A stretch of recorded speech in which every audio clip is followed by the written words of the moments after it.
Olá, pessoal! Hoje a gente vai dar continuidade, portanto, à nossa aula sobre o mundo grego. E como vocês podem ver, a gente tem aí duas imagens bem características, portanto, da Grécia Antiga, né? Que é o que a gente tem estudado, que a gente tem visto. Atrás de mim, portanto, a gente tem uma imagem do Párteno, ok? Que ficava na cidade alta de Atenas, ou seja, a Acrópole, né? Que a gente viu aí na nossa aula, tá? Em homenagem, portanto, a deusa Atenas, né, uma das deusas cultuada pela religiosidade grega, enfim, que compunha ali o rol dos deuses do Olimpo, tá? Do outro lado, a gente tem, portanto, também uma imagem bem característica dessa sociedade grega da antiguidade, que se refere ao oráculo de Delfos, né? Onde a gente tem aí grandes previsões que aparecem, portanto, nas mitologias gregas, ou seja, esse oráculo de Delfos, na cidade de Delfos, ele era muito recorrido para que se fizessem, né, através dos sacerdotes e sacerdotisas desse templo, dessa região, previsões, ou seja, predições do futuro, né? O que o oráculo de Delfos tinha a informar sobre o futuro, tá? O deus principal dessa região e desse oráculo de Delfos era o deus Apolo, tá? Conhecido como deus Sol, e, portanto, as revelações partiam a partir desse contato, ok? Com o deus Apolo. Bem, é isso. E hoje, né, no nosso vídeo de hoje, no nosso canal aqui do YouTube, brincadeira, a gente vai ter um participante, ok? Que vai aí trabalhar e pensar junto com a gente algum dos temas que a gente vai trabalhar na aula de hoje. Então, convido, né, com vocês o professor Renato, da Escola Fijancese do Maracanã, de Filosofia. Bora, Renato!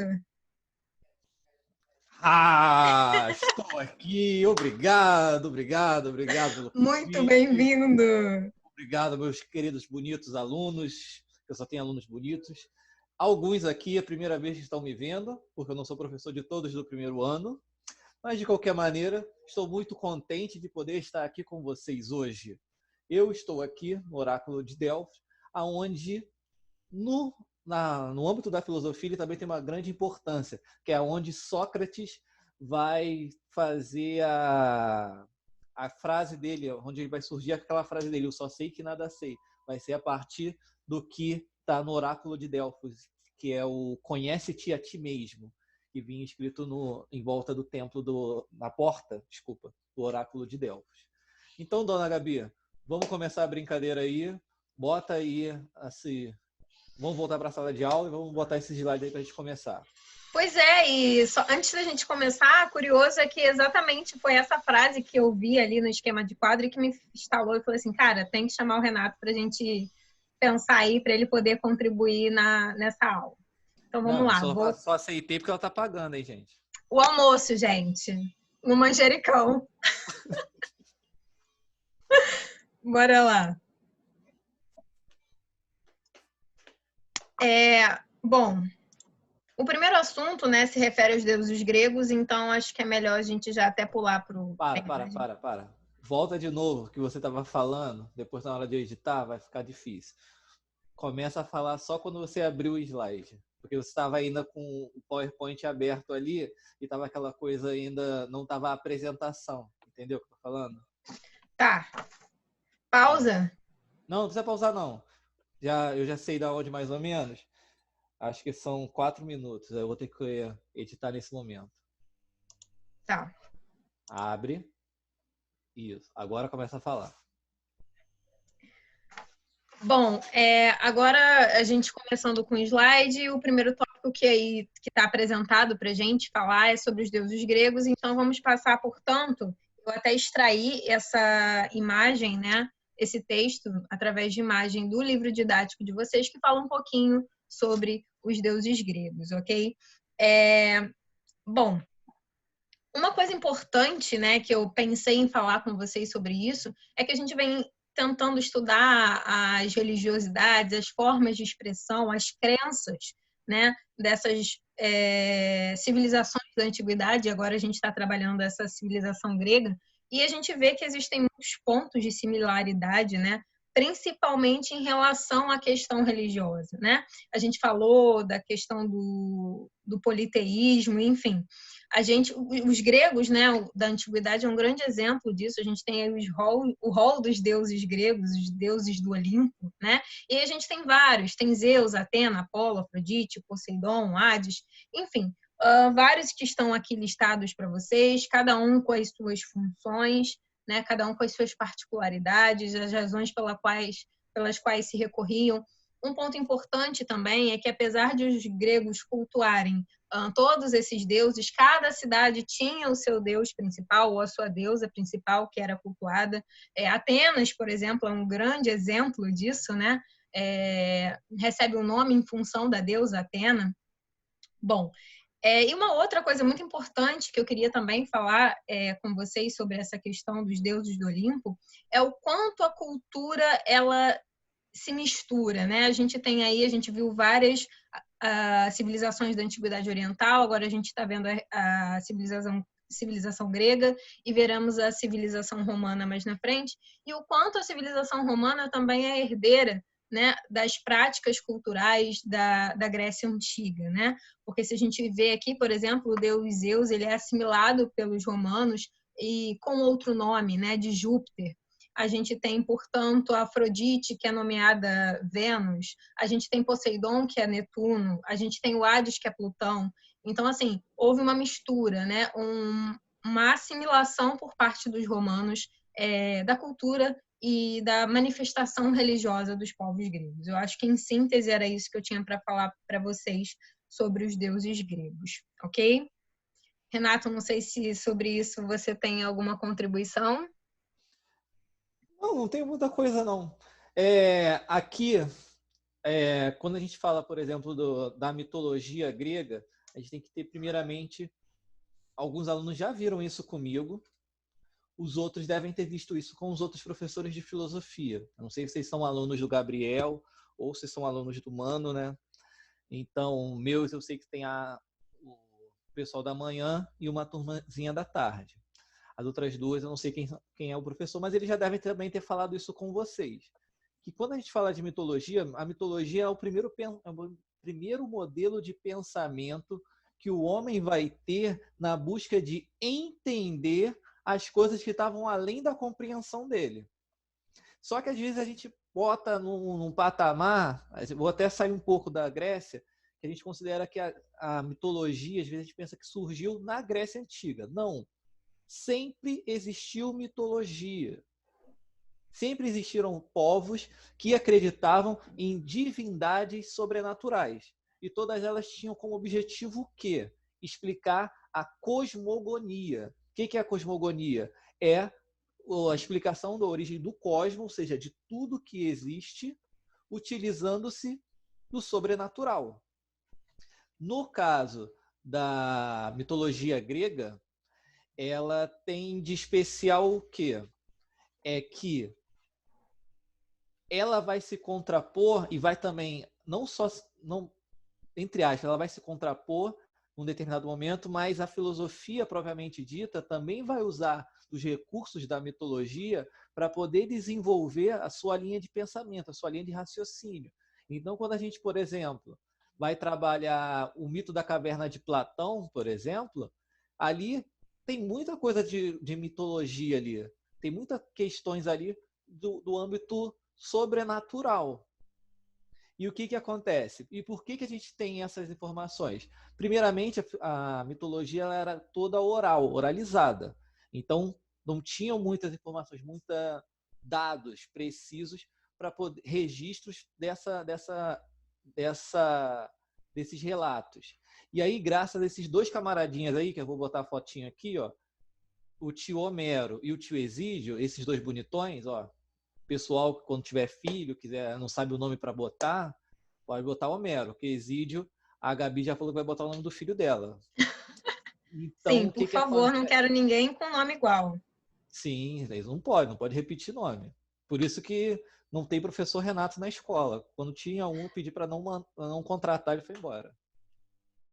E aí o que acontece?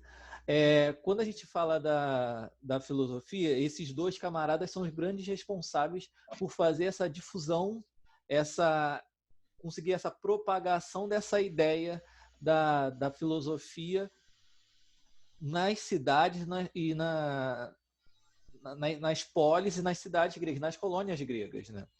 Então, só que chega um determinado momento que esse processo mitológico, que a gente falou, ele começa a não funcionar mais.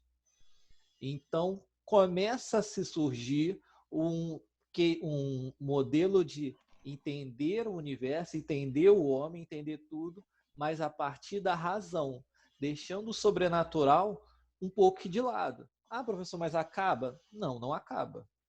Tanto que até hoje a nossa sociedade permanece com contos mitológicos. Ah, professor, mas a minha religião é um mito? Sim e não. Ela é um mito no sentido em que, porque ela vem trazer uma narrativa sobrenatural sobre algum determinado fato. Não sei qual a sua religião e não importa também. Todas elas vão trabalhar a partir dessa perspectiva. Então, quando a gente fala da mitologia grega, ela basicamente ela vai trabalhar a questão da physis, que eles vão colocar que no grego significa natureza. E o que seria? É a explicação da construção de tudo. Tanto que quando o Homero acho que é o que vai escrever a Teogonia, agora não tenho total certeza disso. Qualquer coisa, se estiver errado, depois vocês batem na Gabriela, tá? O Homero, quando ele escreve a Teogonia, ele vai começar com o chaos, ou seja, o início era o caos. Então, lembra a turma de vocês, quando o professor sai, vocês fazem bagunça? Então, era isso o universo, era um caos. Por isso que o primeiro titã era o chaos. E aí, depois começa a se criar o ordenamento das coisas. Começa a se criar as coisas. E por que é chaos? É o caos, é a bagunça. A bagunça é da onde começa. E aí começa a se organizar. Por quê? A mitologia ela tem essa função. Já a filosofia, como a Gabi colocou aqui, ela até citou aqui Sócrates, né? Conhece a ti mesmo, que é o que eu falei que estava no templo de Delfos, que eu estava lá, mas já vim para cá, já voltei para a sala de aula. E o Sócrates vai falar, eu só sei que nada sei. A gente até começou já a falar de Sócrates. Aristóteles a gente ainda não chegou ainda, vai demorar um pouquinho. Mas Sócrates, ele vai começar a mudar esse pensamento, trazendo o homem, o ser, para que ele possa ganhar notoriedade. Ou seja, a gente vai começar a entender a humanidade, começar a entender o indivíduo a partir do próprio ser. Então a filosofia, ela busca essa verdade, ela vai tentar deixar meio que de lado, isso não acontece do dia para a noite, ou seja, acordaram hoje, opa, levantei, parece aquele solzinho do Teletubby e a gente vai lá e fala que mudou tudo, acabou. Não, não existe isso. Na verdade, foi uma construção ao longo de séculos para tentar o quê? Distanciar cada vez mais a filosofia desse modelo de pensamento mitológico. Vai, Gabi, fala mais alguma coisa, eu falei bastante coisa. Não, é importante, assim, você foi falando e aí vem surgindo coisas na minha cabeça, que a mitologia nada mais é, né? Ela nada mais surge como a necessidade do homem de explicar, por exemplo, as suas origens, né? E aí a mitologia surge como uma forma e depois a filosofia e depois, né, o que a gente entende como ciência, tudo como uma forma de explicar essas origens. Então, na antiguidade, a forma que se encontrou a priori foi através da mitologia. E aí o Renato fala de Homero, e aí eu lembro da Ilíada e da Odisseia, né? São narrativas aí. A Ilíada vai falar sobre a Guerra de Troia, e a gente tem a Odisseia que fala sobre o retorno do Ulisses, né? Que é considerado esse herói nacional. Isso. Eu acho que eu pausei o vídeo, porque o meu computador vai descarregar. Peraí. Espero que eu tenha pausado. Acho que está gravando ainda. Sério, eu botei Alt P. Não sei, é que eu nunca tive do outro lado para ver se está pausado ou não. Que aqui está como recorde, aqui em cima para mim. Ih, tá gravando, eu dei Alt P, não parou, mas tem como editar? Tem. Pode ficar calma. Peraí. Tá. Tem 15 minutos já, hein? Tá, beleza. Ih, peraí. Pausa aí que eu tenho que abrir ali. Falei que ele ia latir.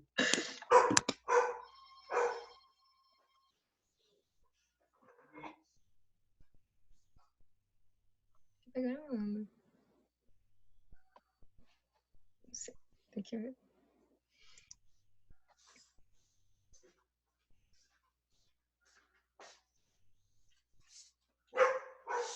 Iti.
Esse vídeo vai dar trabalho de editar.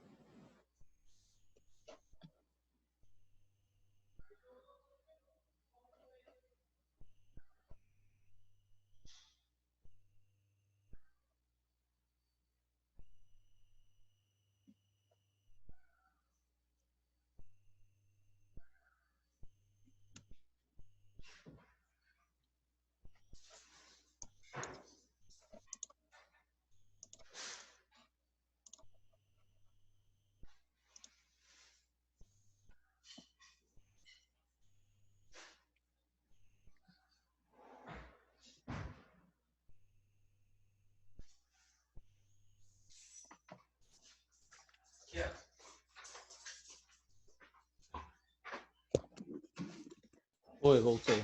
Não, aqui Conseguimos? chegou a ração do meu cachorrinho. Ah, tá ótimo. Vamos Esse lá. vídeo vai dar trabalho para editar, hein? Mais ou menos, pô. Tá, aí eu tava falando sobre Homero e a Ilíada, e agora eu vou fazer uma fala rapidinho sobre Sócrates e sobre essas falas, e acho que a gente pode ir para Aristóteles, e depois a gente volta para o teatro e para os Jogos Olímpicos para fechar. O que você acha? Tá, pô. Tá. Cara, eu espero que esteja gravando, porque tá aparecendo que tá gravando para você? Tá. Ah, então tá bom. Eu apertei Alt P e não funcionou. Deve ser porque você tá na tela do slide. Você tem que estar na tela, clicar assim naquela telinha preta quando você bota o mouse embaixo, Ah, que aí você consegue fazer o Alt P. tá. Ou então quando você vai nos 3 pontinhos, você só marca lá. Tem pausar vídeo. Ah, tá. Vai, Deixa eu então ver. segue aí. Ah, sim, de fato, tá aqui. No mais, pausar a gravação. Isso. Tá aqui, Alt P. Enfim. Pausa aí pra ver o que aparece pra mim escrito quando tu pausa. Bem, então eu acho que é meio que isso, e eu acho sensacional, assim, quando eu vi, eu achei importante colocar, e assim, a gente conversar sobre isso, né, mais esse bate-papo, sobre essa questão, porque justamente a filosofia surge dessa necessidade de responder às perguntas humanas, né? Que sempre existiram de uma outra forma, né? Diferente da mitologia. Não sei se eu estou em erro, se eu tiver, você me corrija. Então é isso, conhece-te a ti mesmo, a importância, né, de se conhecer, e essa questão do só sei que nada sei, que eu também acho muito importante, porque é muito complicado quando a gente julga, né, que a gente detém todo o conhecimento acerca de uma coisa, mesmo a partir mesmo a partir da nossa formação, né? Eu com a minha formação em história, você na sua formação em ciências sociais, a gente não detém todo o conhecimento, muita coisa a gente tem que procurar, a gente tem que pesquisar, a gente tem que entender. E eu acho que é isso, acho que é o primeiro passo, né? A gente compreender que, na verdade, a gente sabe é muito pouco, né? Então, acho que é isso. Passei a palavra para você. Ah, tá.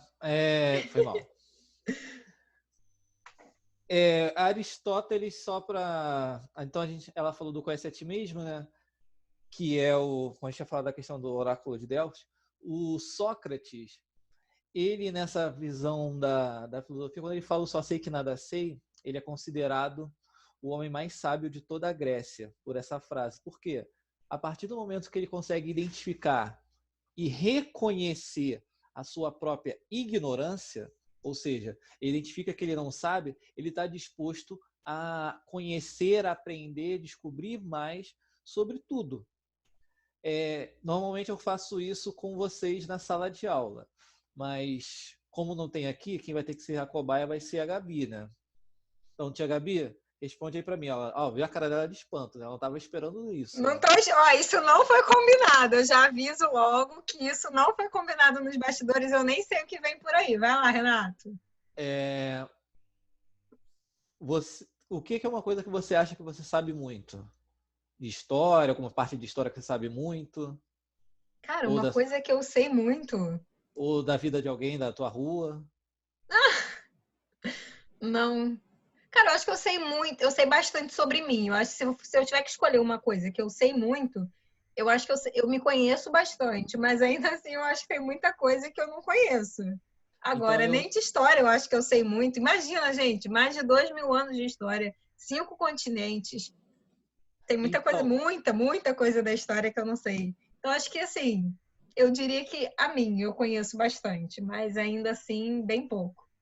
quando você choveu, quando você nasceu, chovia ou fazia sol? Pô, não sei. Ah, não, sei. Sei sim, peraí, sei. Sei porque minha mãe me falou que era um dia quente do caramba, porque eu nasci em janeiro. Então era um calor danado. 28 de janeiro, muito quente. Sol. Manhã ou tarde? Hã? Manhã ou tarde? Eu vou estragar tua brincadeira, hein? Eu nasci à Não? noite, às 20h36. Quantos graus para saber se estava muito quente ou muito frio? Aí eu não sei. Viu? Falei que tu ia conseguir estragar. O que acontece? Por mais que a Gabi saiba bastante sobre a própria vida, tem certas informações que ela, de repente, não sabe. Não é que ela não sabe por ignorância. Ela não sabe porque a gente não tem como reter todo tipo de informação que estão em volta da gente. E a partir do momento que ela sabe, por exemplo, que esse tipo de informação, quantidade de graus, por exemplo, ela não sabia, pode até ser que ela vai lá na internet, vou procurar o dia do meu nascimento, quantos graus estava. Ela vai saber. Assim como, de repente, vocês que estão aí assistindo, vai perguntar para a mãe, pô, mãe, quando eu nasci, estava frio, estava chovendo, estava quente? São coisas que a gente, de repente, não lembra. Por quê? A gente estava num processo ainda de nascimento, que na sociologia vai falar processo de endoculturação, aprendendo todas essas questões. Só que, se a gente, por exemplo, que é algo que está tão próximo a gente, que é a nossa própria vida, a gente não tem como ter um domínio total dela, um conhecimento total, imagine sobre qualquer coisa. E é isso que o Sócrates vai colocar quando ele fala do só sei que nada sei. A partir do momento que eu reconheço que eu não sei sobre algo, eu me coloco disposto ou à disposição de estar aprendendo cada dia mais. Então, a Gabi, como professora de história, eu, como professor de filosofia, assim, vai terminar a nossa vida e a gente não vai aprender tudo nas nossas disciplinas. E Sócrates, por ele reconhecer que ele não sabia, isso colocava ele num patamar superior aos outros. Por isso que a consequência dele qual foi? Condenado à morte. Mas isso aí eu não vou falar, porque senão vou dar muito spoiler da minha aula. Isso aí é o que eu vou ensinar. Isso aí é o que eu vou ensinar. Tá bom. E aí, Justíssimo. dona Gabi, mais o que a gente pode falar? Ó? Não, eu acho que é isso, assim, e eu acho que quando você fala isso, você já fala um pouco também sobre o que Aristóteles, né, que é discípulo de Platão, que foi discípulo de Sócrates, quando ele fala que a dúvida é o princípio da sabedoria, é justamente isso, é você não achar, né, e aí acho que você vai poder ou me corrigir ou corroborar o que eu estou falando, mas é isso, é você não ter a certeza de saber é o princípio do saber, porque você só sabe quando você procura compreender alguma coisa, né? Se você julga que sabe alguma coisa, você pode, na verdade, não saber absolutamente nada. Então, acho que a gente já sintetiza aí, né? E faz todo sentido o que Aristóteles fala. Já sei que quando eu começar a dar aula, tiver que faltar, eu chamo você para ficar no meu lugar. Tá vendo? Já pode botar na minha conta que eu não pago o almoço. Fechou, então. Bom, então acho que é um pouco disso. Sobre os Jogos Olímpicos, né? O que eu tinha reservado para falar para vocês? Que as primeiras evidências desses jogos que existem até hoje, né? E que, na verdade, esse ano parece que estão suspensos em função da nossa realidade, mas o primeiro vestígio, ele data do ano 776 a.C., né? Uma aproximação aí de desde quando esses jogos eles eram praticados no mundo grego, tá? Ele tinha um sentido religioso também, né, relacionada a essa mitologia dos deuses do Olimpo, e um significado cívico também, né, de participação cidadã, de uma participação social em honra a esses deuses. E era um período também que era muito importante para a manutenção da paz, porque durante os Jogos Olímpicos se mantinha a paz entre as cidades-estados ou entre as polis gregas, né? Então, os Jogos Olímpicos na Antiguidade, eles tinham vários significados e várias importâncias para esses povos. Você quer contribuir em alguma coisa, Renato, com isso?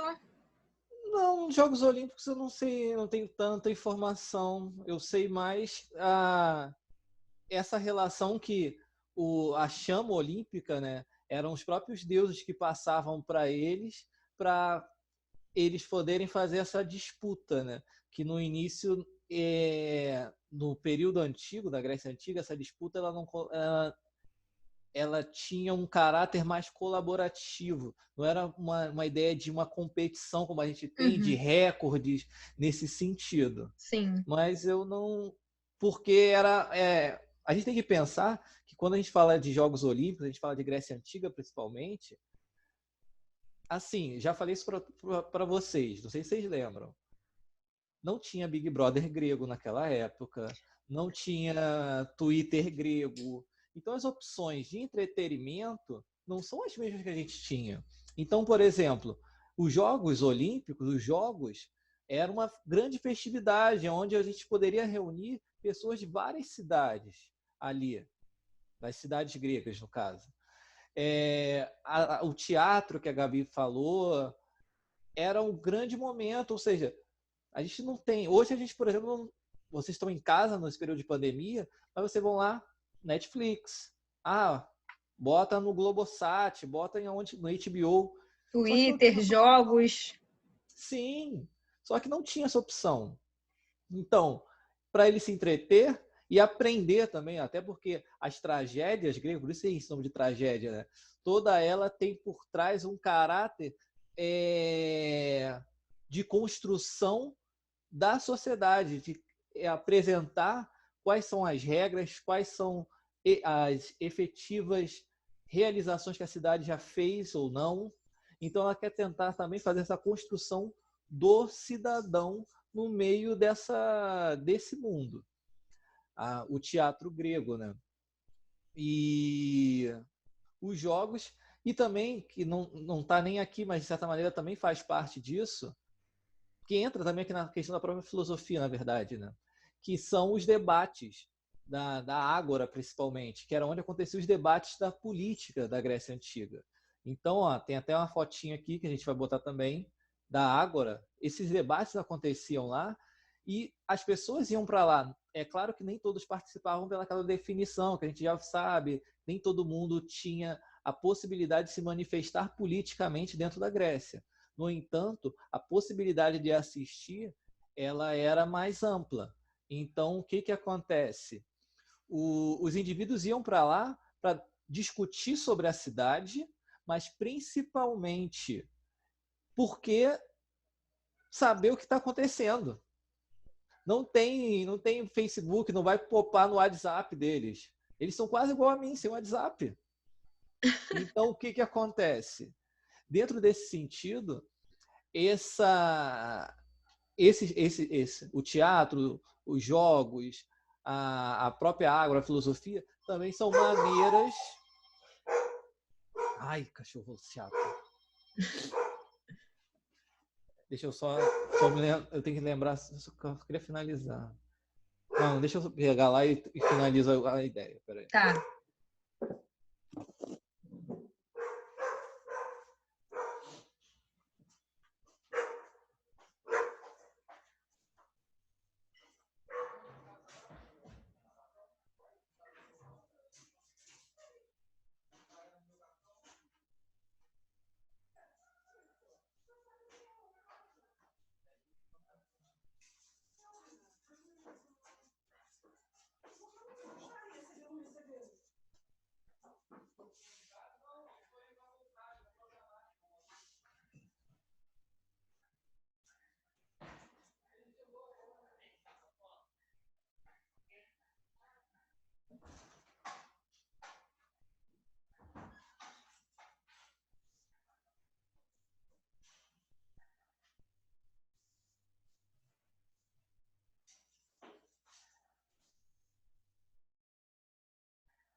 Pronto, voltei. Desculpa aí. Não, que isso, vamos lá. Tá acabando já. Eu até esqueci o que eu estava falando. Você estava falando de maneira, e aí eu não lembro mais o raciocínio. Tá, depois eu edito, então tiro essa partezinha. Então, o que acontece, gente? tanto o teatro como a filosofia e os Jogos Olímpicos, eles têm essa tentativa de estreitar também a relação desse povo. Por quê? Pela falta dessas coisas que eu falei, a falta de internet, a falta de meios de se comunicar entre eles. Então, nesse parâmetro, acaba que o quê? A socialização também vai se dar por esses meios. Era isso, basicamente, que eu tinha para falar. E assim, o que eu acho que é possível acrescentar é que essa questão do teatro, né, ela também tinha não só uma vertente para diversão, né, da sociedade, mas também como uma forma de educação para essa sociedade, de informação, porque a gente tinha o drama satírico, né, ou seja, que satirizava a realidade, o cotidiano, a política, né? Então era uma forma de você ironizar, por exemplo, algumas práticas consideradas questionáveis, né? Através da comédia também. A tragédia também relatava, por exemplo, os feitos, essa coisa dos heróis, né? Essa construção dos grandes heróis através da mitologia, enfim. Então tinha esse caráter de distração, né? Na ausência de outras formas de distração que a gente conhece nos dias de hoje, mas também tinha esse caráter educativo, né? Servia também como um jornal, por exemplo, na ausência de um jornal para você folhear ou num jornal para você assistir, era através do teatro, por exemplo, que as notícias aconteciam, que as pessoas eram informadas, né? Isso aí. Então, Renato, acho que é isso. Cara, adorei, super obrigada, foi ótimo. Acho que a gente precisa repetir essa dobradinha aí, ok? Aí eu vou cobrar mais caro, hein? McDonald's. Não, mas aí na próxima pode ser eu na sua aula, entendeu? Precisa ser o contrário. Tá. Então, se vocês querem a Gabriela lá na minha aula, vocês vão lá, bota lá no chat isso aí. Dá um like no vídeo, se inscreva no canal. Inscreve no canal, dá um like e bota lá, queremos Gabriela na aula do Renato. Se eles falarem que não, já era, hein, Gabriela? Tá bom, vou tentar, né, gente? Por favorzinho, vota em mim. Então é isso, Renato, se precisar, à tua disposição. Muito obrigada pela sua disponibilidade para vir aqui, foi incrível. É isso, galera, espero que vocês tenham gostado e a gente se vê na nossa aula para vocês tirarem dúvidas, comentarem, dizer se acharam interessante. Enfim, é isso, beijo. Obrigada, Renato. Tchau, gente. Beijão.